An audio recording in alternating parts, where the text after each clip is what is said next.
O velho entrou na própria padaria usando roupas gastas, segurando algumas moedas na mão. A atendente olhou para ele de cima a baixo e soltou uma risada baixa. Mais um que compra um café e fica ocupando mesa o dia inteiro. O outro funcionário respondeu sem nem tentar esconder. Esses velhos pobres estragam o ambiente. Daqui a pouco isso aqui parece rodoviária. 6 pessoas ouviram. Ninguém disse nada. O homem apenas caminhou devagar até uma mesa no canto. Colocou o café sobre a madeira, pegou um pedaço de pão doce e congelou no meio da primeira mordida. Não porque já não tivesse ouvido humilhações antes.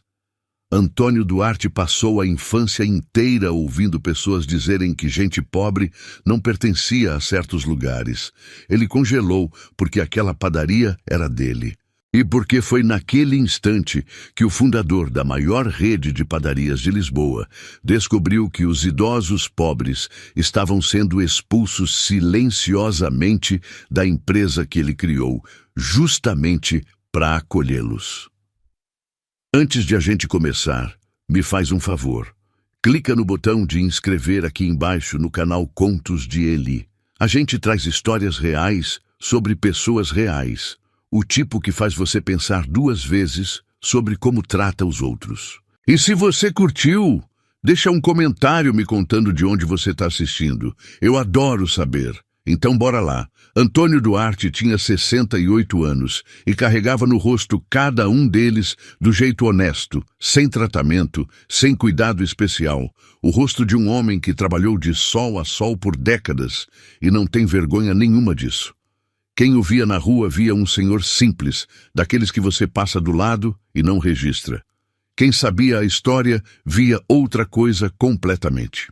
Via o menino que acordava às 4 da manhã em Alfama para fazer entrega de pão de bicicleta antes de ir para a escola, que quando chegava na escola cheirava a padaria dos outros e comia o lanche que a professora deixava guardado para ele porque sabia que às vezes não havia lanche em casa. A mãe de Antônio se chamava Conceição.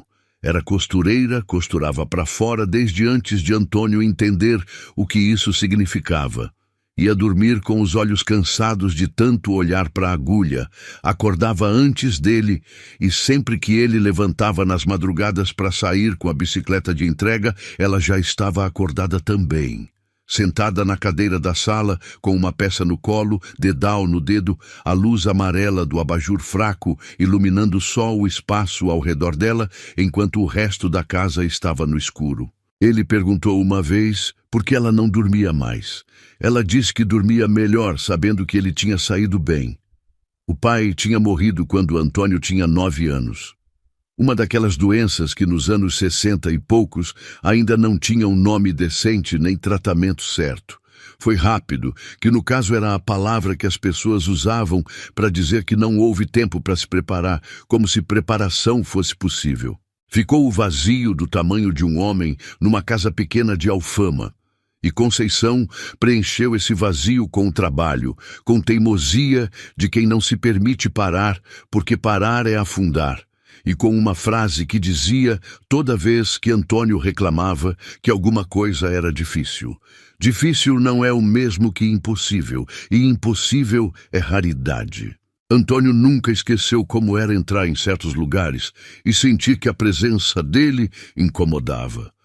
Nunca esqueceu o olhar da senhora da padaria fina do bairro vizinho, que sempre demorava o dobro do tempo para atender ele e a mãe, como se o tempo deles valesse menos. Nunca esqueceu o suspiro do homem do balcão quando eles chegavam com o dinheiro contadinho, moeda por moeda, pedindo o pão mais barato, o suspiro rápido e involuntário de quem não sabia que estava fazendo, mas que uma criança de 10 anos capta e guarda num lugar de dentro que nunca apaga.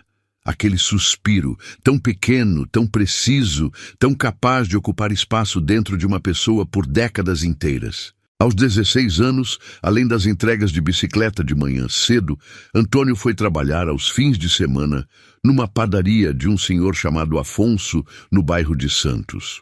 O Afonso era um homem gordo de mãos enormes, que não tinha paciência para muita coisa, mas tinha toda a paciência do mundo para ensinar quem quisesse aprender.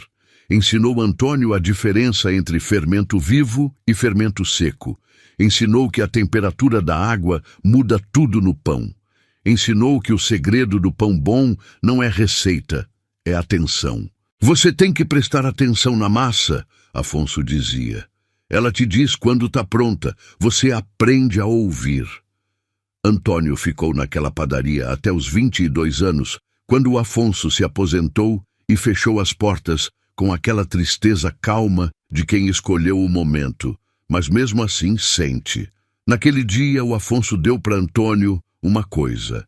Era uma receita escrita à mão num papel dobrado, a receita do pão de centeio que era o mais vendido da casa. E embaixo da receita, o Afonso tinha escrito uma linha só. Você tem o que precisa. Vai. Antônio levou aquele papel dobrado por 7 anos no bolso de diversas carteiras até que o papel começou a desintegrar. Então, copiou a receita num caderno e guardou o papel original numa caixa de sapato que guardava até hoje. Foi por causa daquele suspiro na padaria da infância e por causa daquele papel do Afonso no bolso que aos 29 anos, Antônio Duarte pegou dinheiro emprestado da aposentadoria da mãe, que Conceição ofereceu sem que ele pedisse porque conhecia o filho, e abriu a primeira unidade do Pão da Vila, num ponto pequeno da Mouraria, espremido entre uma oficina mecânica e uma loja de ferramentas que cheirava a óleo e prego enferrujado.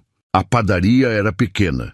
Tinha 4 mesas de madeira que ele lixou e envernizou numa tarde de sábado, com a Conceição do lado tomando chá e dando opinião sobre a cor do verniz.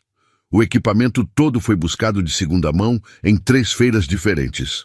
A máquina de café tinha uma amolgada do lado esquerdo que nunca saiu, mas funcionava perfeito. O forno era de um restaurante que tinha fechado no Intendente e custou metade do que um novo custaria. Mas havia 2 coisas naquela padaria que não eram pequenas. O pão era bom de verdade. Antônio fazia com aquela atenção que o Afonso tinha ensinado. Acordava às 3 da manhã para começar a massa. Aprendia cada dia um pouco mais sobre o que funcionava com o fermento daquele forno específico naquela cozinha específica.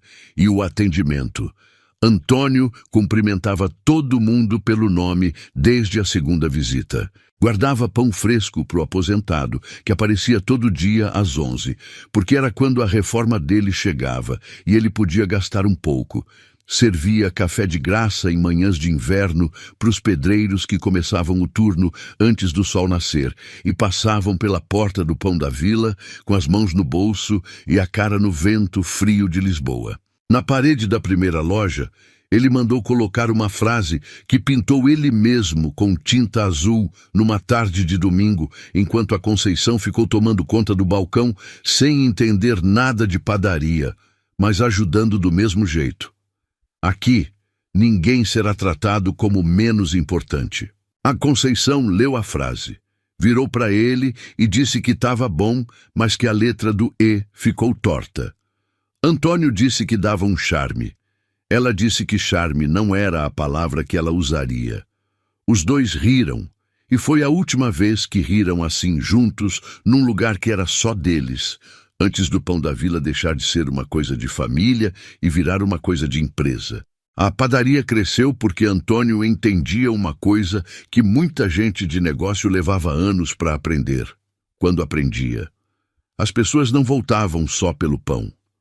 Voltavam porque queriam se sentir tratadas como seres humanos num lugar que o mundo do lado de fora, às vezes, esquecia de fazer isso.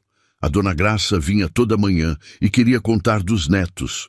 O seu Manuel vinha às 11 e ficava 30 minutos porque em casa era silêncio. A menina que entregava correspondência no bairro parava para tomar água e Antônio sempre perguntava: como é que ia à faculdade que ela estava pagando de noite com o salário de entregadora? Essas coisas não aparecem em nenhum relatório de desempenho, mas são elas que fazem uma pessoa atravessar 2 bairros quando poderia parar em qualquer padaria pelo caminho. Em 10 anos, o Pão da Vila tinha 7 unidades em Lisboa.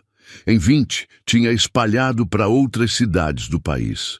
Em quase 40 anos de existência, era uma rede com mais de 60 padarias, centenas de funcionários, contratos com fornecedores de farinha de 3 regiões diferentes e um faturamento que poucos imaginariam possível para quem começou com dinheiro emprestado da aposentadoria da mãe e uma máquina de café amolgada. Conceição tinha morrido aos 73 anos, num quarto confortável, num apartamento que Antônio comprou para ela na Lapa, com uma janela que dava para um jardim pequeno que ela cuidou com uma dedicação de quem encontra propósito em coisa que cresce. Ele estava do lado dela quando ela foi. E antes de ir, ela disse que o pão de centeio dele ainda era o melhor que tinha comido na vida, o que era provavelmente mentira de mãe. Mas era o tipo de mentira que você leva dentro de você com um carinho que nenhuma verdade consegue substituir. Antônio vivia há alguns anos afastado das operações do dia a dia. Não aparecia nos comerciais da rede, não gostava de entrevista, preferia deixar os executivos e gerentes regionais cuidarem do negócio enquanto ele observava os números de longe. E os números estavam ótimos. Lucro crescendo, novas unidades abrindo, investidores satisfeitos, prêmios do setor aparecendo na parede do escritório central que Antônio raramente visitava. Ele passava os dias numa quinta pequena, a 40 minutos de Lisboa, cuidava de uma horta que a Conceição teria achado excessiva, tomava café pela manhã com o pão que fazia ele mesmo numa quantidade pequena suficiente para 2 dias, e vez ou outra ia a Lisboa para reuniões que cada vez pareciam menos necessárias porque a máquina rodava sem ele. Até a manhã em que a secretária Fernanda entrou no escritório com uma pilha de impressos e colocou sobre a mesa com aquela expressão de quem está entregando uma coisa que preferia não ter que entregar. São reclamações, ela disse. Filtrei as mais sérias. Tem mais. Antônio olhou para a pilha. Reclamações são normais, Fernanda. A rede tem 60 unidades. Estas não são sobre qualidade nem sobre preço, ela disse. São sobre outra coisa. Ele começou a ler. E não parou. Uma senhora de 72 anos escreveu 3 parágrafos, descrevendo como foi ignorada num balcão por quase 2 minutos, enquanto um casal jovem que chegou depois dela foi atendido imediatamente com sorriso e tudo. Um aposentado de 75 anos contou com uma precisão que era dolorosa de ler, que a atendente pegou o dinheiro da mão dele como se estivesse tocando algo que preferia não tocar, jogou o troco de volta sobre o balcão sem palavra nenhuma e virou as costas antes que ele terminasse de guardar as moedas. Uma mãe de família descreveu que saiu da padaria com o filho de 6 anos, chorando, porque ouviu 2 funcionários comentando em voz suficientemente alta que gente pobre afastava os clientes de verdade. Havia uma reclamação escrita à mão, numa letra que tinha a irregularidade de quem não escrevia muito, de um senhor que não dizia o nome, que descrevia como tinha ido ao Pão da Vila durante anos porque o lugar fazia ele se sentir bem-vindo, e que nas últimas semanas havia parado de ir porque havia percebido que quando entrava o atendimento ficava diferente do que quando outra gente entrava, e que ele já era velho e já tinha vivido o suficiente para saber a diferença entre ser bem atendido e ser tolerado. Antônio leu essa última 3 vezes. Depois ficou sentado olhando para o monte de papel por um tempo que Fernanda não interrompeu, porque conhecia aquele silêncio. Era o silêncio de alguém que acabou de ouvir uma coisa que muda alguma coisa dentro de forma permanente. Ele pegou o telefone e ligou para o gerente da unidade original, a primeira loja da mouraria, aquela com a frase na parede. O gerente se chamava Renato, 40 anos, cabelo penteado com aquele gel que deixa o cabelo muito no lugar, do tipo que sempre tem resposta pronta e nunca tem resposta honesta. Renato respondeu com aquela calma de quem treinou a calma, não de quem a sente. Disse que clientes exageram, que a equipe era excelente e havia recebido o certificado do setor no trimestre anterior, que pessoas frustradas sempre deixavam avaliação negativa e que isso era estatisticamente esperado numa operação daquele volume. Que num atendimento de centenas de clientes por dia era impossível não ter reclamação isolada aqui e ali. Antônio reconheceu aquele tom. Era a voz lisa de quem aprendeu a esconder sujeira debaixo do tapete com tanta prática que já não percebia mais o cheiro. Agradeceu, desligou e naquela noite saiu da quinta sozinho, sem motorista, no carro que guardava para quando não queria ser reconhecido. Um Renault velho cor de cinza que qualquer pessoa passaria do lado sem notar. Estacionou do outro lado da rua da padaria da Mouraria. Ficou dentro do carro, olhando pela vitrine por quase 1 hora, com o motor desligado e o frio de Lisboa entrando aos poucos pelo vidro. Viu uma funcionária jovem, cabelo preso, com o celular na mão embaixo do balcão, onde achava que não estava aparecendo, enquanto um idoso esperava do lado de fora daquele vidro. O idoso ficou parado por 1 minuto inteiro. Antônio contou no relógio de pulso. 60 segundos de um homem de 80 anos esperando ser atendido enquanto uma funcionária de 20 e poucos mexia no celular a 1 metro dele. Depois de 1 minuto, um casal jovem e bem vestido entrou na padaria. Em 3 segundos, o celular sumiu e o sorriso apareceu. O idoso foi atendido uns 40 segundos depois, sem olhar, sem sorriso, com a troca de informação mínima de quem quer que a interação acabe logo. Antônio sentiu o estômago afundar com aquela pressão específica de quem vê uma coisa que não deveria existir num lugar que construiu com as próprias mãos 39 anos atrás. Voltou para a quinta. Não dormiu direito. Na manhã seguinte, às 6 da manhã, estava na frente do armário do quarto, abrindo gavetas até encontrar o que estava procurando. Uma calça velha de trabalho com uma mancha de tinta que nunca tinha saído. Uma camisa azul desbotada, o blusão que usava para cuidar da horta, sapatos que já tinham visto dias melhores e que continuavam fazendo o trabalho sem reclamar. Ele se olhou no espelho do banheiro por um momento. Tinha deixado a barba crescer alguns dias sem pensar nisso, e os dias tinham ajudado.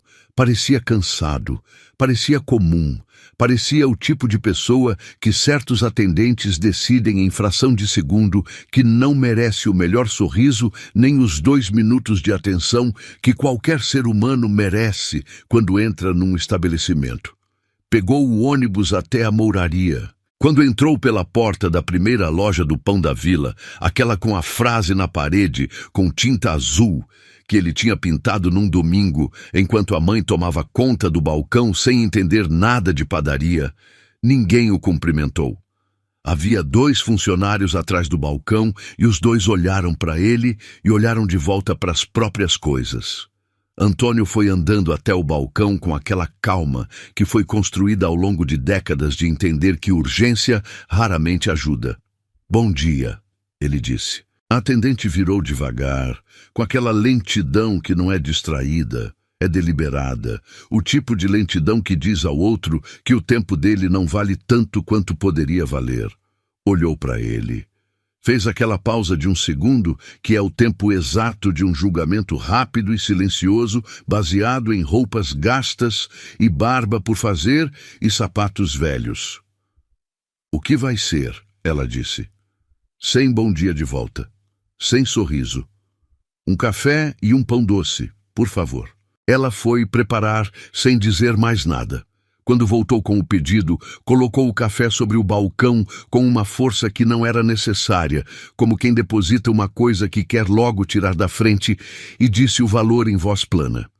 Antônio tirou as moedas do bolso com cuidado, abriu a mão e contou. Ela ficou olhando para as moedas com uma expressão que era nada, e era tudo ao mesmo tempo, aquela expressão específica de quem está comunicando impaciência sem tecnicamente fazer nada de errado. Pegou o dinheiro, jogou o troco de volta no balcão. 2 moedas rolaram e uma caiu no chão do outro lado do balcão. Ela não foi pegar. Antônio se abaixou do seu lado do balcão para ver se conseguia alcançar. Não alcançou. Ficou olhando para a moeda no chão por um segundo. A funcionária já estava de costas, ocupada com outra coisa. Ele foi para a mesa do canto. A mesma mesa onde tantos anos atrás ele tinha sentado com a mãe na noite em que a padaria ficou quieta. E os dois tomaram café juntos em silêncio, e a Conceição olhou em volta e disse: "Você fez isso, Antônio. Você fez isso sozinho." Ele colocou o café sobre a madeira, pegou o pão doce. E foi nesse momento que os dois funcionários perto do balcão começaram a conversar em voz baixa, que não era baixa o suficiente. "Olha o velho ali no canto", disse um, a voz carregando aquele tom de quem está fazendo uma observação que sabe que não deveria fazer, mas faz do mesmo jeito porque o ambiente permite. "Aposto que fica aqui até o almoço ocupando mesa com um café." A outra respondeu com uma risada curta e contida. "Esses idosos pobres são a praga desse lugar. A gente atende, serve, sorri, e eles ficam horas com uma coisa de €1,50. Devíamos ter um filtro na porta." O outro disse com aquele tom de quem acha que está sendo razoável. "Só entra quem tem cara de cliente de verdade. Mães com criança, velho pobre, esses aí afastam quem vai gastar de verdade." 6 pessoas na padaria naquele momento ouviram alguma parte daquilo. Uma mulher de meia idade virou a cabeça e depois virou de volta. Um homem de terno mexeu no celular. Ninguém disse nada. Antônio deu a primeira mordida no pão. Ficou mastigando devagar.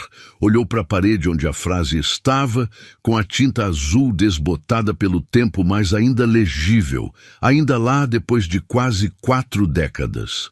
"Aqui ninguém será tratado como menos importante." Leu devagar.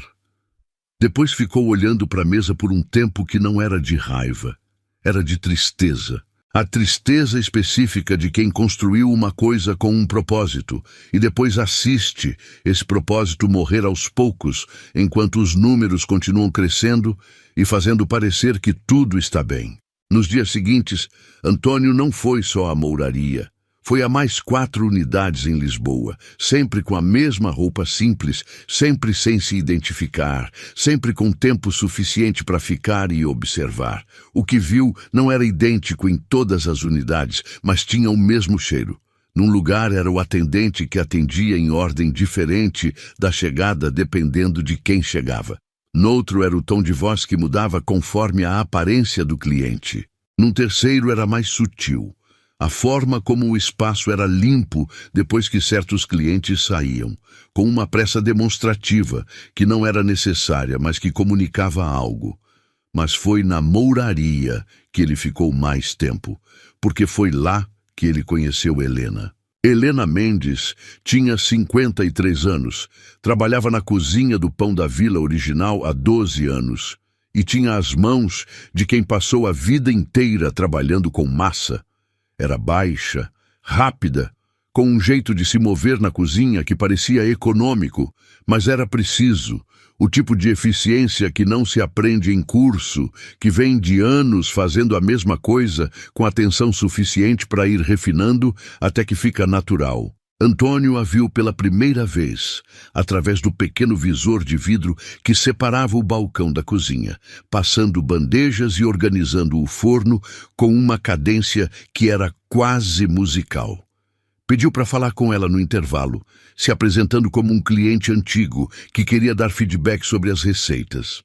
Helena ficou um pouco surpresa, mas foi até a mesa com um copo de água e aquela cordialidade reservada de quem está sendo educada sem saber se vai precisar. "O pão de azeite que vocês fazem aqui", Antônio disse sem rodeio.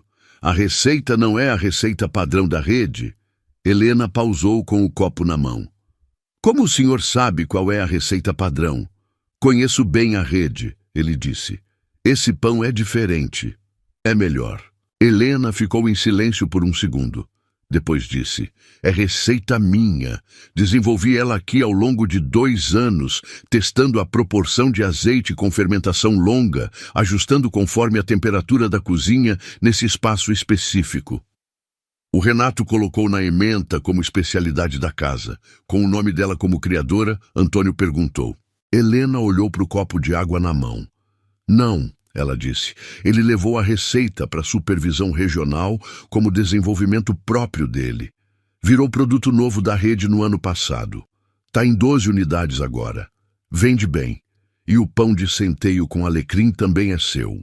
Helena levantou o olhar com uma expressão que estava no meio entre surpresa e aquela confirmação de quem esperava que alguém um dia notasse, mas foi desistindo de esperar.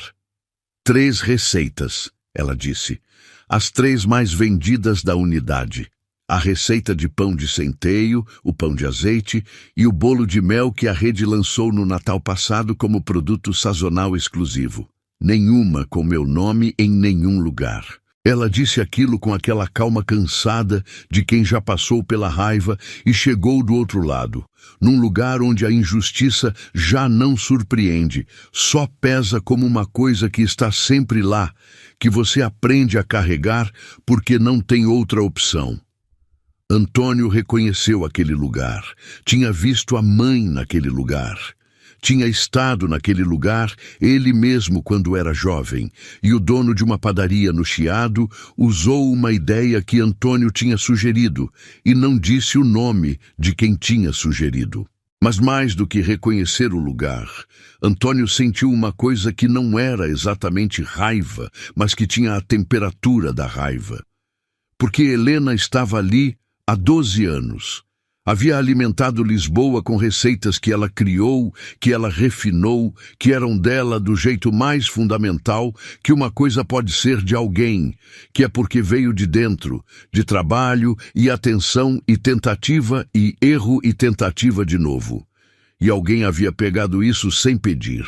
Ele continuou investigando nos dias seguintes com uma calma que surpreendia a ele mesmo, porque por dentro havia algo que fervia. Conversou com funcionários em horário de almoço, fora da padaria, numa pastelaria ali perto, onde ninguém os conhecia. Apresentava-se sempre como investidor do setor, pensando em abrir negócio e querendo entender como funcionava por dentro. E as pessoas contavam, porque as pessoas sempre contam quando encontram alguém que parece estar ouvindo de verdade. O que foi aparecendo era um sistema que havia crescido sem que ninguém tivesse tomado a decisão de criá-lo. Havia crescido porque ninguém havia tomado a decisão de impedir. As escalas. Os funcionários mais jovens e com boa apresentação, o tipo de apresentação que o gerente considerava alinhada com a imagem da rede, recebiam os horários de maior movimento, que eram tarde da manhã e horário de almoço, quando o fluxo de clientes era maior e as gorjetas aconteciam com mais frequência. Os funcionários mais velhos, os que o Renato chamava de sem perfil adequado, ficavam com as escalas de madrugada e início de manhã. Resultado prático: quem atendia pior ganhava mais, e quem se importava com o trabalho ganhava menos. Uma distorção silenciosa que não aparecia em nenhum relatório, porque nenhum relatório estava medindo aquilo. A prática, que 2 funcionários diferentes descreveram de forma quase idêntica sem se conhecerem. Demorar no atendimento do cliente, que parece que vai consumir pouco, não com grosseria, que geraria reclamação formal, com indiferença. Com aquela espera que não tem justificativa aparente, mas que vai acumulando frustração ao longo do tempo até a pessoa decidir que não vale a pena voltar. Era eficiente porque era invisível. Era invisível porque era gradual. E havia começado com 2 atendentes que descobriram que fazendo aquilo conseguiam despachar mais rápido os clientes que davam mais trabalho por menos consumo e foram passando para frente como um jeito de tornar o dia mais fácil. Ninguém havia dito que aquilo estava errado. Nenhum gerente, nenhum supervisor regional, nenhum protocolo de treinamento. Porque os números estavam bons, a satisfação geral estava aceitável nos formulários, a média de tempo de atendimento estava dentro do parâmetro estabelecido pela sede, e o que não aparece no número não aparece no radar de quem só olha para o número. Havia também uma coisa menor, mas que Antônio não conseguiu tirar da cabeça. Um funcionário de 30 anos, tímido, que trabalhou no Pão da Vila da Mouraria por 4 anos, antes de pedir demissão 6 meses atrás, contou numa conversa de calçada que havia sugerido uma iniciativa ao Renato. A ideia era simples: guardar pão do dia anterior que não havia sido vendido, em vez de descartar, e distribuir de manhã cedo para os moradores em situação precária que passavam pela rua antes das 7. Não custava nada. O pão ia para lixo mesmo. O Renato havia respondido que isso atrairia o tipo errado de público para frente da padaria e que a imagem do estabelecimento precisava ser protegida. Antônio ouviu essa última história numa tarde de terça-feira, sentado numa cadeira de plástico, na calçada de uma pastelaria da Mouraria, com um bica na frente que esfriou enquanto ele escutava. Quando o funcionário terminou de contar, ficou um silêncio. Depois, o funcionário disse, quase se desculpando por dizer: "Eu sei que parece coisa pequena." Antônio disse que não parecia.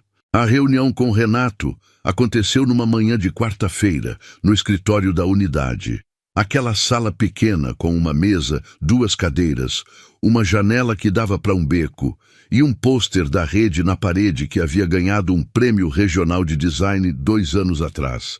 Renato chegou com a postura de sempre, ombros quadrados, pasta debaixo do braço, expressão de homem que está acostumado a reuniões e sabe como se sair delas. Antônio chegou de roupas simples.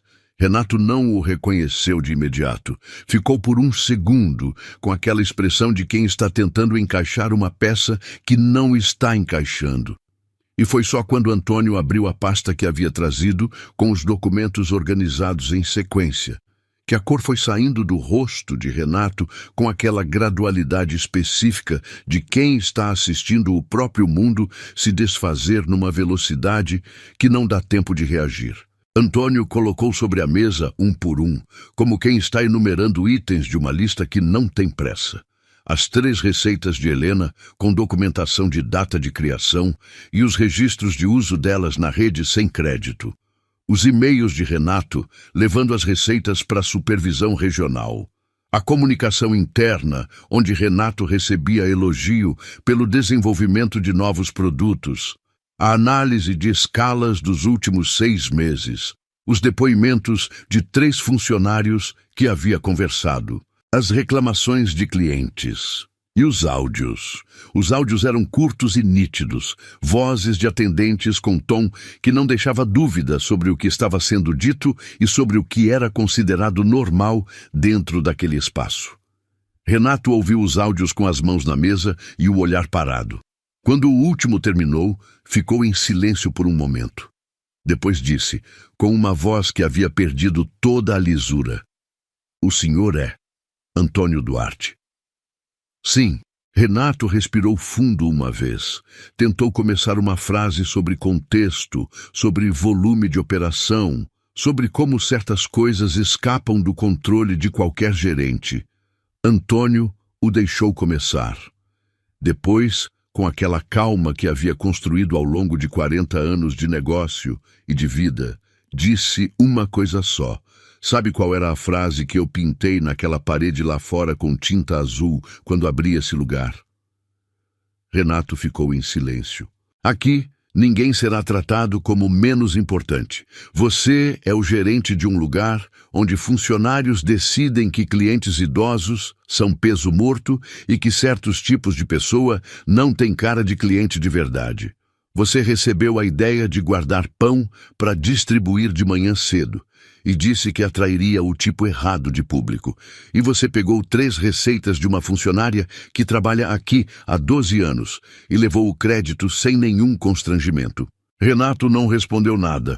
O silêncio dele era o silêncio de quem não tem argumento, porque as provas são claras e porque, no fundo, embaixo de toda a camada de explicação que havia preparado ao longo dos anos, há uma parte de qualquer pessoa que sabe quando está errada. As consequências foram implementadas ao longo das semanas seguintes de um jeito que Antônio conduziu pessoalmente. Renato foi desligado com processo documentado e justo nos termos legais, acompanhado de uma conversa franca que durou 40 minutos e que Renato, provavelmente, levou dentro de si por muito mais tempo do que qualquer audiência formal levaria. As 3 receitas de Helena foram registradas oficialmente com o nome dela como criadora. Ela recebeu retroativo calculado sobre o uso comercial das receitas nas unidades onde foram implementadas. Um valor que fez ela parar no meio de uma frase, quando Antônio mostrou o número numa tarde na cozinha. Ela ficou olhando para o papel por alguns segundos. Depois disse que não estava esperando nada disso. Antônio disse que sabia, e que era exatamente por isso que era o mínimo, e que o mínimo com atraso ainda era menos do que o justo. Helena foi promovida a responsável pelo desenvolvimento de novas receitas da rede, com contrato próprio, com crédito registrado em toda a comunicação interna e externa, e com um espaço de teste reformado na cozinha da unidade central, que Antônio acompanhou a reforma pessoalmente, escolhendo o forno como havia escolhido o forno de segunda mão da primeira padaria, 40 anos atrás. A política de escalas foi revisada em todas as unidades por um novo supervisor regional que Antônio escolheu depois de um processo seletivo que incluía uma pergunta específica. Me conta uma vez em que você tratou alguém diferente por causa da aparência e como você se sentiu depois. Quem não conseguiu responder com honestidade não passou para a próxima etapa. A iniciativa do pão do dia anterior foi implementada na unidade da mouraria, primeiro e depois nas outras. Era simples. Pão que não havia sido vendido e iria para descarte ficava separado numa caixa perto da entrada. De manhã cedo, antes da abertura, qualquer pessoa que precisasse podia pegar. Não havia identificação, não havia formulário, não havia olhar de quem está fazendo favor. Havia apenas uma caixa com pão e um cartaz escrito à mão. A letra de Antônio, que dizia: "O pão de ontem é tão bom quanto o de hoje." Mas o que ficou por mais tempo na memória de quem trabalhava na rede foi uma reunião que Antônio convocou numa manhã de sábado no salão da primeira unidade da mouraria, antes da abertura, com todos os funcionários daquela unidade presentes. Havia 18 funcionários. Antônio pediu que ninguém faltasse e ninguém faltou, porque quando o fundador de uma rede, que ninguém tinha visto em anos pessoalmente, convoca uma reunião no sábado de manhã, você aparece. Ele chegou de roupa simples, como nas visitas anteriores. Ficou de pé no meio do salão, sem mesa, sem apresentação, sem papel na mão, sem aquele distanciamento de executivo que torna qualquer discurso uma coisa que entra por um ouvido e sai pelo outro. "Tenho 68 anos", ele começou, "e tenho 78 de memória, se contar desde os 10 anos, quando comecei a entender como o mundo funcionava. Desde esses 10 anos que eu sei o que é entrar num lugar e sentir que a sua presença incomoda alguém. Minha mãe costurava roupa de outras pessoas para sobreviver, e a gente comprava o pão mais barato da padaria porque era o que cabia, e o atendente suspirava quando a gente chegava. Eu tenho 68 anos e me lembro desse suspiro, como se tivesse acontecido essa manhã. Nenhum funcionário falou nada. O silêncio era do tipo que presta atenção. Eu abri esse lugar para que ninguém mais ouvisse esse suspiro dentro daqui. Pintei aquela frase na parede com tinta azul num domingo porque não era publicidade. Era o motivo pelo qual eu existia como empresário. Se esse lugar não conseguisse fazer aquilo, não importava quantas unidades abrissem, nem quanto dinheiro entrasse. Não valia nada. Ele deixou isso assentar por alguns segundos. Nas últimas semanas, vim aqui sem que ninguém soubesse quem eu era. Ouvi coisas que são o contrário exato daquela frase. Vi coisas que me envergonharam. Não de vocês, de mim, porque um lugar vira o que o dono deixa virar. E eu deixei ficar de longe tempo demais, achando que número bom era sinal de tudo bem. Antônio olhou em volta. A atendente do balcão estava no grupo. O funcionário que havia falado em filtro na porta também. Nenhum deles desviou o olhar, porque Antônio não havia chegado com raiva nem com punição.